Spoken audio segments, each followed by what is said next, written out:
America ने कहा है कि यूक्रेन पर रूस कभी भी हमला कर सकता है। कल रूसी राष्ट्रपति व्लादिमीर पुतिन के साथ अमेरिकी राष्ट्रपति बाइडेन ने घंटे भर जो बातचीत की उसका कोई नतीजा नहीं निकला। अमेरिका रूस पर अड़ियल रवैया अपनाने का आरोप लगा रहा है, जबकि रूस अमेरिका पर उन्माद का माहौल बनाने और यूक्रेन को उकसाने का आरोप लगा रहा है। इन सब के बीच अमेरिकी राष्ट्रपति बाइडेन ने कहा है कि उसके पास कूटनीतिक बातचीत के बदले दूसरे विकल्प भी खुले हैं। यूक्रेन पर रूस के हमले के खतरे से जुड़ी सभी बड़ी खबरों के लिए देखिए टॉप 9 वॉर जोन।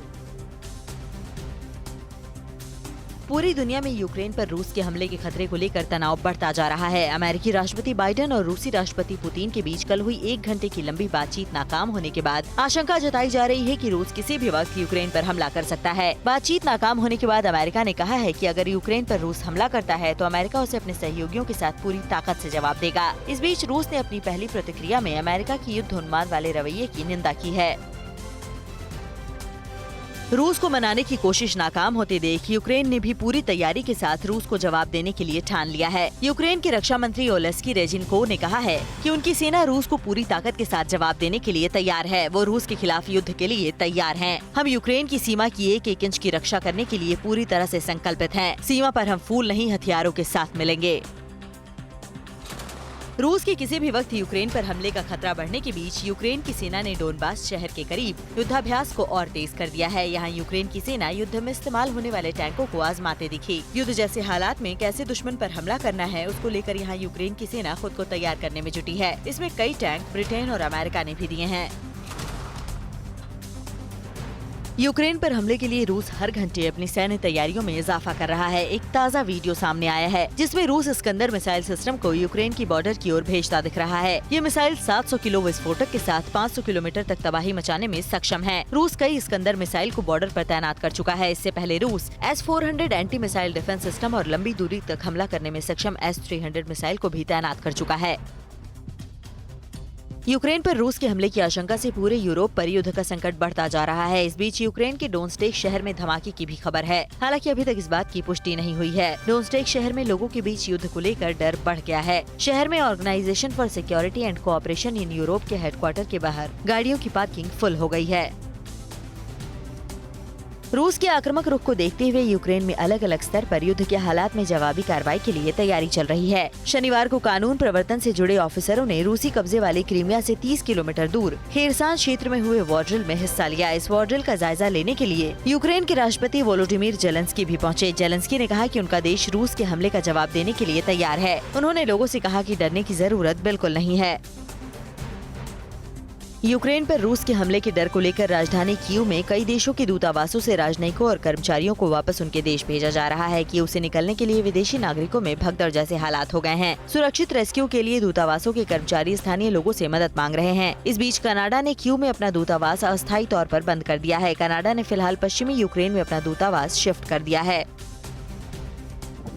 रूस जिस अंदाज में पिछले 24 घंटे में अपनी सैन्य तैयारियों को लेकर सक्रिय है, उसको देखकर लग रहा है कि अब यूक्रेन पर रूस के हमले को टालना दुनिया की महाशक्तियों के लिए मुश्किल होगा। ताज़ा वीडियो में 25 रूसी वॉर हेलीकॉप्टर एक साथ उड़ान भरते नजर आ रहे हैं। माना जा रहा है कि ये सभी हेलीकॉप्टर यूक्रेन की सीमा की ओर जा रहे हैं। इस बीच यूक्रेन के बॉर्डर के करीब रूसी हेलीकॉप्टर्स के उड़ान भरने का वीडियो भी सामने आया है। हेलीकॉप्टर के उड़ान के दौरान आसमान में काले धुएं का गुबार नजर आ रहा है।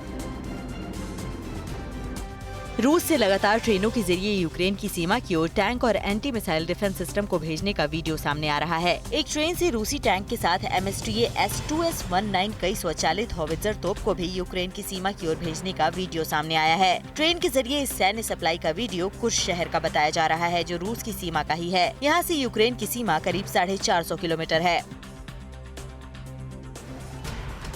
यूक्रेन की सीमा के करीब रूस ने सैन्य युद्धाभ्यास और तेज कर दिया है। यूक्रेन को बेलारूस की ओर से घेरने के लिए रूस संयुक्त सैन्य अभ्यास कर रहा है। अमेरिका ने हालात को देखते हुए 4 न्यूक्लियर बॉम्बर ब्रिटेन भेजे हैं। रूस ने अमेरिका पर उसके समुद्री क्षेत्र में अपनी पनडुब्बी से घुसपैठ कराने का आरोप लगाया है। यूक्रेन पर रूसी हमले के संकट और महाशक्तियों के बीच बने जंग जैसे हालात से जुड़ी सभी खबरों के लिए देखिए टॉप 9 वर्ल्ड वॉर का खतरा।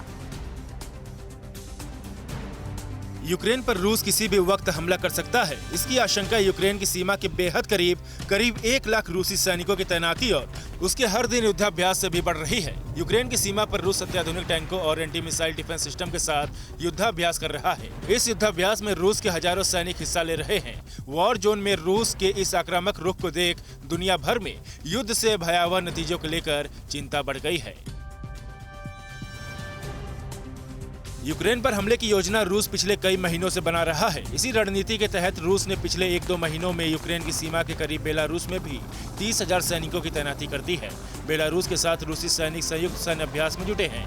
कल भी रूसी सेना ने टैंकों के साथ हेलीकॉप्टर से वॉर जोन में एक्शन के लिए अभ्यास किया। इस दौरान बंकर में छिपकर भी रूसी जवान फायरिंग करते नजर आए।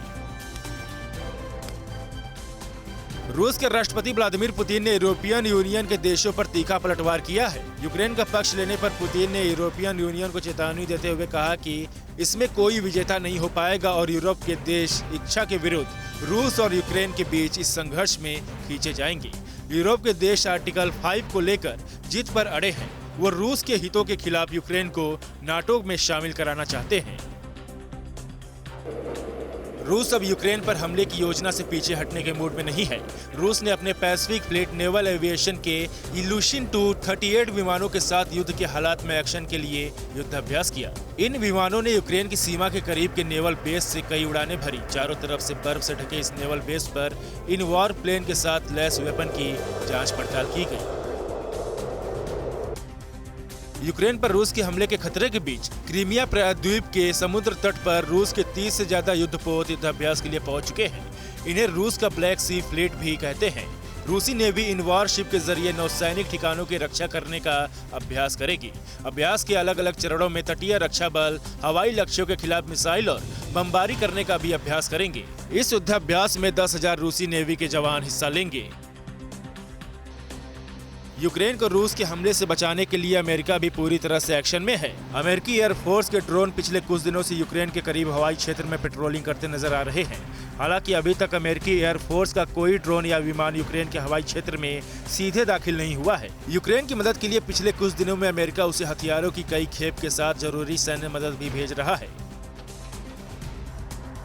अमेरिका ने यूक्रेन पर हमले को लेकर रूस के जिद को देखते हुए अमेरिका ने अपने B-52 न्यूक्लियर बॉम्बर को ब्रिटेन भेजा है। अमेरिका का ये एक्शन बेलारूस में रूस के न्यूक्लियर बॉम्बर की तैनाती के जवाब में माना जा रहा है। अमेरिका लगातार रूस को चेतावनी दे रहा है कि अगर उसने यूक्रेन पर हमला किया तो उसको गंभीर नतीजे भुगतने के साथ कड़े प्रतिबंधों का भी सामना करना पड़ेगा। रूस ने दावा किया है कि उसके समुद्री क्षेत्र में अमेरिका के वर्जीनिया क्लास पनडुब्बी ने घुसपैठ की थी, जिसे उसके विमानों ने खदेड़कर वापस जाने पर मजबूर कर दिया। लेकिन दूसरी तरफ अमेरिका ने रूस के इस दावे को झूठा बताते हुए खारिज कर दिया है। अमेरिकी नेवी ने कहा कि रूस के दावे में कोई सच्चाई नहीं है। हालांकि अमेरिका ने अपनी पनडुब्बी के लोकेशन के बारे में कुछ भी कहने से इनकार कर दिया है। यूक्रेन की सीमा पर हर दिन की बढ़ती रूस की सैन्य तैनाती को देखते हुए अमेरिका ने भी यूरोपीय देशों में अपनी फौज की अतिरिक्त टुकड़ी भेजनी शुरू कर दी है। इसी कड़ी में अमेरिका ने पोलैंड में 3,000 अतिरिक्त जवान भेजे हैं। पोलैंड में अमेरिका 10,000 सैनिकों को तैनात करने की तैयारी कर रहा है। इस बीच जर्मनी से भी अमेरिका ने अपनी एयर डिफेंस आर्टिलरी को रोमानिया के लिए रवाना कर दिया है। इधर फ्रांस के राष्ट्रपति भी पुतिन को मनाने में नाकाम रहे। जर्मन मीडिया ने यूक्रेन पर रूसी हमले की तारीख क्या बताई है? अमेरिका समेत 12 देशों ने अपने नागरिकों से तुरंत यूक्रेन छोड़ने को कहा है और यूक्रेन की सड़कों पर रूस के खिलाफ उतरे लोग। ग्लोबल टेंशन से जुड़ी खबरों के लिए देखिए top 9 world battle ground. Ukraine संकट टालने के लिए अमेरिका के साथ फ्रांस और जर्मनी भी लगातार रूस को मनाने में जुटे हैं। कल भी फ्रांस के राष्ट्रपति मैक्रों को पुतिन ने फोन कर 1 घंटा 40 मिनट तक बात की थी, लेकिन इस दौरान पुतिन ने समझौते को लेकर कोई संकेत नहीं दिए। हालांकि पुतिन ने इस दौरान हमले के दावे को उकसाने वाला अटकलें करार दिया। पिछले दिनों मैक्रों मास्को के दौरे पर भी गए थे। मैक्रों ने जर्मन चांसलर और यूक्रेन के राष्ट्रपति से भी बात की थी। यूक्रेन पर रूसी हमले को टालने के लिए कल रूस और यूक्रेन के साथ फ्रांस और ब्रिटेन की 9 घंटे तक चली बातचीत बिना किसी नतीजे के खत्म हो गई। दुनिया को विश्व युद्ध से बचाने के लिए हॉटलाइन पर इन 4 देशों के प्रतिनिधियों ने बातचीत की, लेकिन रूस अपने कदम पीछे करने को तैयार नहीं है। रूस के deputy chief of staff Dmitry Kozak ने कहा कि कूटनीतिक मीटिंग नाकाम रही। रूस ने अमेरिका पर यूक्रेन को उकसाने का आरोप लगाया है। रूस के विदेश मंत्री सर्गेई लावरोव ने कल अमेरिकी विदेश मंत्री एंटनी ब्लिंकन के साथ फोन पर बातचीत के दौरान ये तल्ख टिप्पणी की। रूस ने अमेरिका पर संघर्ष को भड़काने और उसके खिलाफ प्रचार अभियान चलाने का आरोप लगाया। उधर अमेरिका ने कहा कि पुतिन के साथ बातचीत के बाद भी उसके रुख में कोई बदलाव नहीं आया है।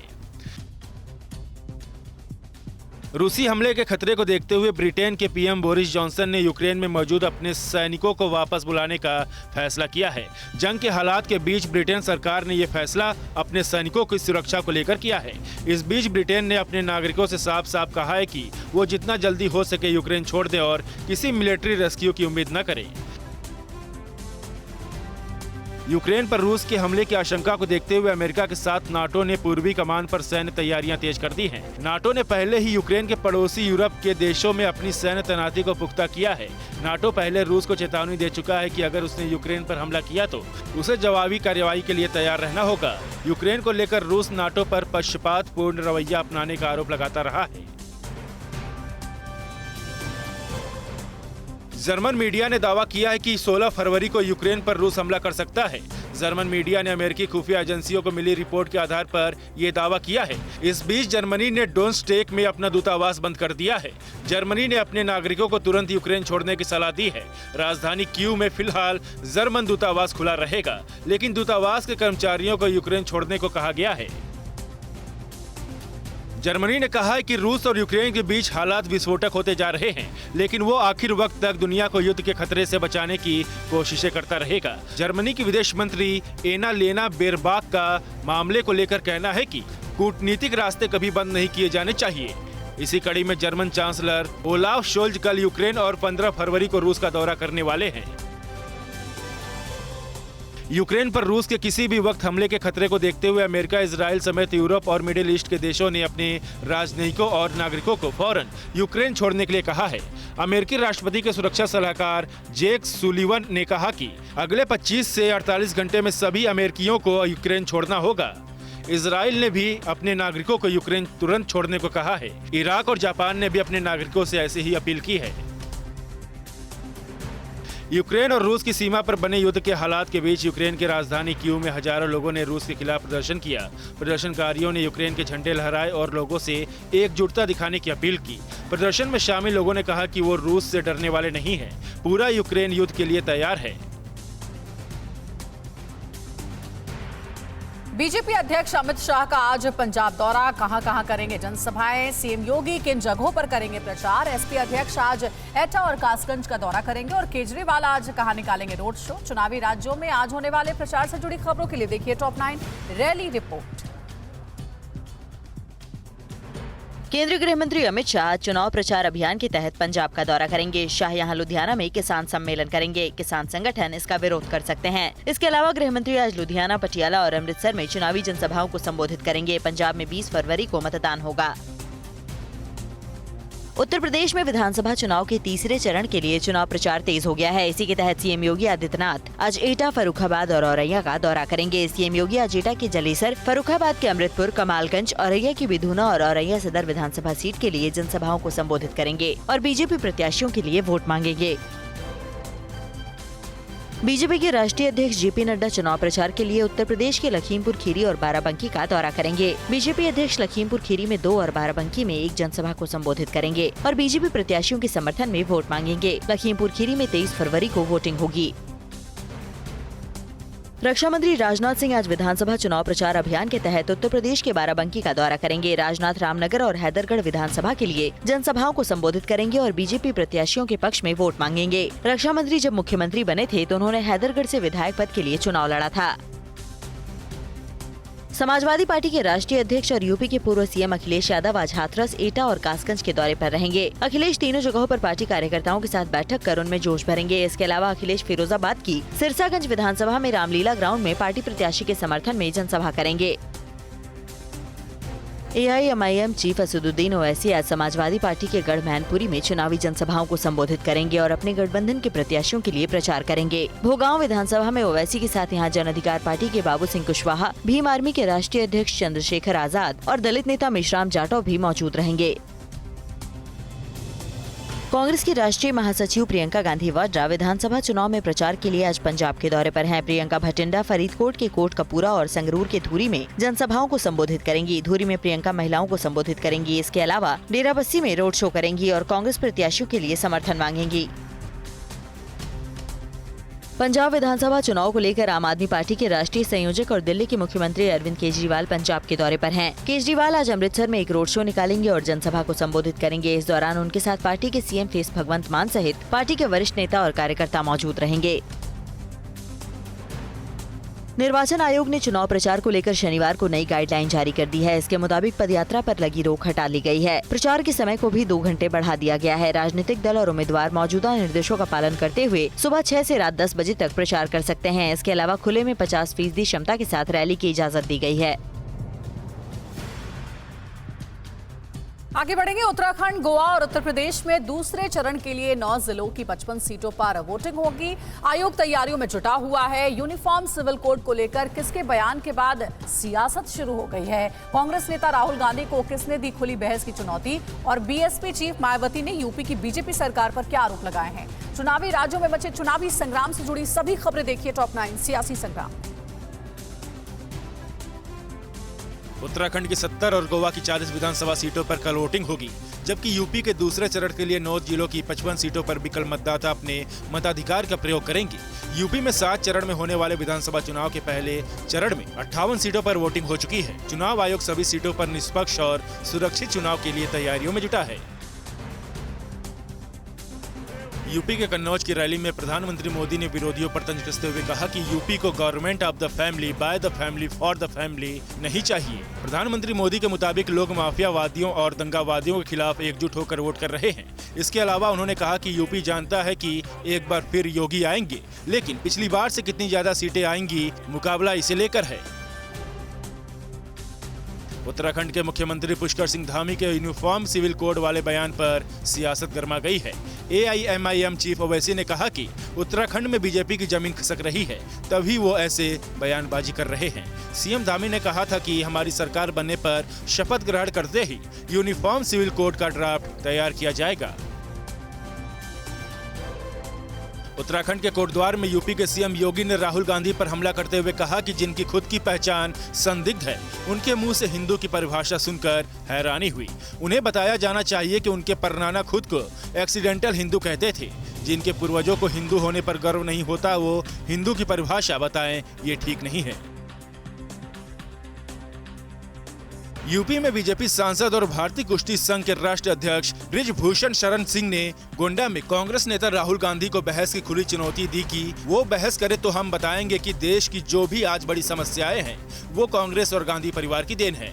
बृजभूषण शरण ने ये बयान राहुल गांधी के पीएम मोदी के इतिहास न जानने वाले बयान पर जवाब देते हुए कहा। यूपी के बदायूं में समाजवादी पार्टी प्रमुख अखिलेश यादव ने कहा कि बीजेपी के छोटे नेता छोटे झूठ बोल रहे हैं, बड़े नेता बड़े झूठ बोल रहे हैं। उन्होंने बीजेपी को झूठों की पार्टी करार दिया है। अखिलेश के मुताबिक जब से उनकी सरकार आई है, डीजल पेट्रोल इतना महंगा कर दिया है कि गरीब की गाड़ी नहीं चल सकती और अगर दोबारा बीजेपी की सरकार आई तो पेट्रोल 200 रुपए में मिलेगा। बीएसपी सुप्रीमो मायावती ने औरैया में जनसभा को संबोधित करते हुए एसपी को गुंडों की सरकार बताया और बीजेपी सरकार पर ब्राह्मण और दलितों की उपेक्षा का आरोप लगाया। इसके अलावा उन्होंने वादा किया कि अगर उनकी पार्टी सत्ता में आती है तो राज्य सरकार के कर्मचारियों के लिए पुरानी पेंशन प्रणाली फिर से बहाल करेंगी। प्रधानमंत्री के पंजाब दौरे से पहले सियासत तेज हो गई है। कांग्रेस सांसद रवनीत सिंह बिट्टू के पीएम के हेलीकॉप्टर से पंजाब दौरा करने के बयान पर पलटवार करते हुए दिल्ली के सीएम अरविंद केजरीवाल ने कहा कि प्रधानमंत्री की सुरक्षा को लेकर किसी तरह की सियासत नहीं होनी चाहिए और अगर ऐसा होता है तो ये सही नहीं है। इसके अलावा उन्होंने कहा कि पंजाब में स्थिर सरकार के लिए उन्हें कम से कम 80 सीटें चाहिए। मणिपुर के मुख्यमंत्री एन बीरेन सिंह ने कहा कि बीजेपी के राष्ट्रीय अध्यक्ष जेपी नड्डा जल्द ही राज्य का दौरा करेंगे और राज्य विधानसभा चुनाव के लिए पार्टी का घोषणा पत्र जारी करेंगे। उनके मुताबिक प्रधानमंत्री मोदी भी राज्य का दौरा करेंगे, लेकिन अभी उनका कार्यक्रम तय नहीं है। मणिपुर की 60 सीटों पर 2 चरणों में मतदान होना है। इधर हिजाब विवाद की आज अब कर्नाटक से पहुंची पश्चिम बंगाल। मुर्शिदाबाद में स्कूल में तोड़फोड़ और आगजनी हुई है। कहां हुआ आतंकी मॉड्यूल का भंडाफोड़? 7 आतंकी गिरफ्तार हुए हैं। और संत रामानुजा के सहस्त्राब्दी समारोह में आज कौन करेगा शिरकत? देश और राज्यों से जुड़ी सभी अहम खबरों के लिए देखते हैं टॉप 9 देश प्रदेश। हिजाब विवाद कर्नाटक के बाद अब पश्चिम बंगाल पहुंच गया है। मुर्शिदाबाद में एक हाई स्कूल के प्रिंसिपल को हिजाब पहनने पर रोक महंगा पड़ा। गुस्साए लोगों ने स्कूल में तोड़फोड़ और आगजनी की। मामले की सूचना के बाद पहुंची पुलिस ने काफी मशक्कत के बाद हालात पर काबू पाया। मामले में 18 लोगों को गिरफ्तार किया गया है। जम्मू कश्मीर के बारामूला जिले में सुरक्षा बलों ने एक बड़े आतंकी मॉड्यूल का भंडाफोड़ किया है। सुरक्षा बलों ने आतंकवादी संगठन अलबद्र के 4 आतंकवादियों और उनके 3 सहयोगियों को गिरफ्तार किया है। पकड़े गए आतंकवादी की पहचान राउचार राफियाबाद के वारिस तांत्रे, सोपोर के आमिर सुल्तान वानी और हंदवाड़ा के रहने वाले तारिक अहमद भट्ट के तौर पर हुई। हैदराबाद में आज श्री रामानुज सहस्त्राब्दी समारोह में राष्ट्रपति रामनाथ कोविंद शामिल होंगे और श्री रामानुजाचार्य की स्वर्ण प्रतिमा का अनावरण करेंगे। शाम करीब 4:30 बजे राष्ट्रपति लोगों को संबोधित करेंगे। इसके अलावा तेलंगाना सांस्कृतिक विभाग की ओर से कई सांस्कृतिक कार्यक्रम आयोजित किए जाएंगे। श्री रामानुज सहस्त्राब्दी समारोह में शनिवार को उपराष्ट्रपति वेंकैया नायडू, केंद्रीय संसदीय कार्य मंत्री प्रहलाद जोशी और हरियाणा के राज्यपाल बंडारू दत्तात्रेय शामिल हुए। इस मौके पर उपराष्ट्रपति ने कहा कि संत रामानुज के आदर्श समाज के निर्माण में मार्गदर्शन करेंगे और नवभारत के निर्माण में भागीदार बनेंगे। इनके अलावा दक्षिण फिल्मों के मेगा स्टार चिरंजीवी ने भी आज मुंशीतल श्री राम नगर समता मूर्ति के दर्शन किए। भीष्म एकादशी पर विशेष पूजा अर्चना भी की गई। क्रूज ड्रग केस में मुंबई एनसीबी के पूर्व जोनल डायरेक्टर समीर वानखेड़े को पूछताछ के लिए दिल्ली बुलाया गया है। नारकोटिक्स कंट्रोल ब्यूरो में आज समीर वानखेड़े की पेशी हो सकती है। क्रूज लाइनर पर ड्रग भंडाफोड़ की एनसीबी सतर्कता जांच पूरी होने के करीब है। वहीं राष्ट्रीय अनुसूचित जाति आयोग ने वानखेड़े को महार जाति का माना है और उनके खिलाफ एसआईटी रद्द करने का आदेश दिया है। देश के इतिहास में अब तक सबसे बड़ा बैंक फ्रॉड सामने आया है। सीबीआई ने देश की जानी मानी शिप कंपनी के खिलाफ मुकदमा दर्ज किया है। भारत की बड़ी निजी शिपिंग कंपनियों में एक एबीजी शिपयार्ड लिमिटेड पर 28 बैंकों से कथित तौर पर 22,842 करोड़ रुपए की धोखाधड़ी का आरोप है। इन कंपनियों के अधिकारियों ने एसबीआई, आईसीआईसीआई समेत कई बैंकों को चूना लगाया है। देश के जाने माने उद्योगपति और बजाज ग्रुप के पूर्व चेयरमैन राहुल बजाज का शनिवार को निधन हो गया। आज उनका अंतिम संस्कार किया जाएगा। पिछले 1 महीने में उनका हार्ट और फेफड़ों से संबंधित बीमारियों का इलाज चल रहा था। राष्ट्रपति रामनाथ कोविंद, प्रधानमंत्री मोदी, महाराष्ट्र के सीएम उद्धव ठाकरे सहित कई हस्तियों ने उनके निधन पर शोक व्यक्त किया और श्रद्धांजलि अर्पित की। एमपी के कटनी के सलीमनाबाद में शनिवार को बरगी अंडरग्राउंड नहर की एक निर्माणाधीन सुरंग के धंसने से मलबे में फंसे 9 मजदूरों में से 5 को बचा लिया गया है। बाकी मजदूरों को निकालने का प्रयास जारी है। एसडीआरएफ, पुलिस और प्रशासन की टीम राहत और बचाव कार्य में जुटी है। अपनी सुंदरता के लिए मशहूर राष्ट्रपति भवन का मुगल गार्डन आज से आम लोगों के लिए खुल रहा है। 15 एकड़ में फैले मुगल गार्डन में इस साल आने पर लोगों को ट्यूलिप, मोगरा, मोतिया, रजनीगंधा, बेला, रात की रानी, जूही, चंपा, चमेली सहित कई प्रकार के फूल देखने को मिलेंगे। सैलानी इसे देखने के लिए साल भर इंतजार करते हैं। अड़ी सोमवार से शुक्रवार शाम 6 बजे सिर्फ TV9 भारतवर्ष पर।